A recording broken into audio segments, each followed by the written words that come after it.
What's going on, guys? Welcome back into the Fantasy Pros YouTube channel. My name is Mike Tagliere, and we are back with another video today to talk about the top 10 sleepers for the 2019 fantasy football season. Let's start at number 10. At number 10, I have Los Angeles Chargers running back Justin Jackson. He showed down the stretch last year that he can carry a big workload if you need him to. Austin Eckler can't really say the same. Many believe that Eckler will take over if Melvin Gordon continues his holdout, but I'm not in that camp. At number 9, we have the Baltimore Ravens running back Justice Hill. Yes, Mark Ingram was signed there to be the starter, but we've only ever seen Mark Ingram perform in the Saints offense, which is where, let's just be honest, a lot of running backs do. If something were to happen to Mark Ingram, or he were to struggle, Justice Hill has a skill set similar to that of Reggie Bush. At number 8, New Orleans Saints wide receiver tre'quan Smith. Guys, he flashed a little bit last year. I'm not sure you know. He had more 25-point games in PPR formats than both Keenan Allen and AJ Green. If whatever reason 30-plus-year-old Ted Ginn didn't work out, tre'quan Smith walks into the number 2 receiver role, and he just might see 80 targets.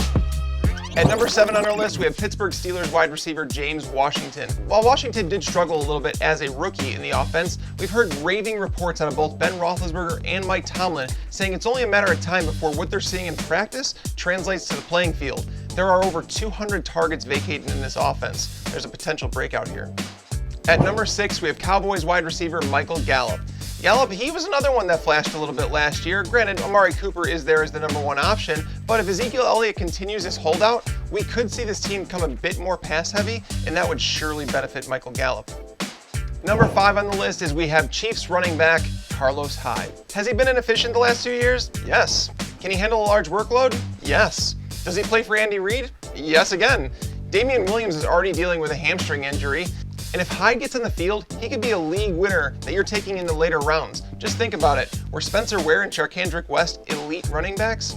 They were in fantasy.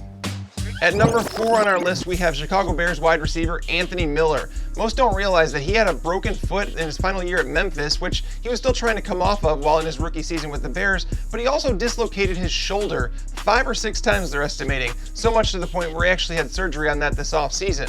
He was still able to score 7 touchdowns on 55 targets. He may be the number 2 in Chicago behind Allen Robinson, but his matchups in the slot are going to be fantastic.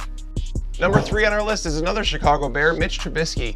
Most don't realize that last year, Mitch Trubisky scored 23 more fantasy points than Baker Mayfield, despite throwing the ball 52 fewer times. His legs provide a floor in fantasy, and if he develops as a more consistent passer in year 2 under Matt Nagy, he has top 5 quarterback upside.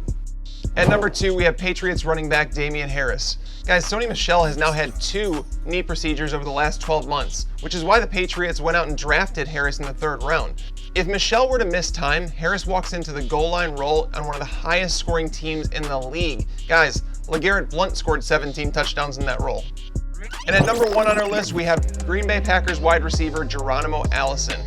I had him pegged as a potential breakout candidate last year, and he was well on his way, performing as a top 26 wide receiver throughout the first quarter of the season before getting hurt. He's played 10 games with Aaron Rodgers in his career where he's seen at least 3 targets. In those games, he's averaged 65 yards, a touchdown almost every other game, and 13.2 PPR points.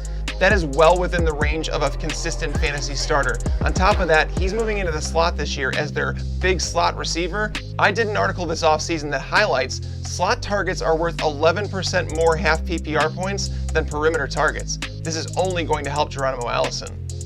And that's going to wrap up our top 10 sleeper episode. Guys, make sure to let me know in the comment section, who do you agree with? Who do you disagree with? Who are your sleepers? Also, make sure you click the like button and subscribe to the channel to get notified when we post videos in the future.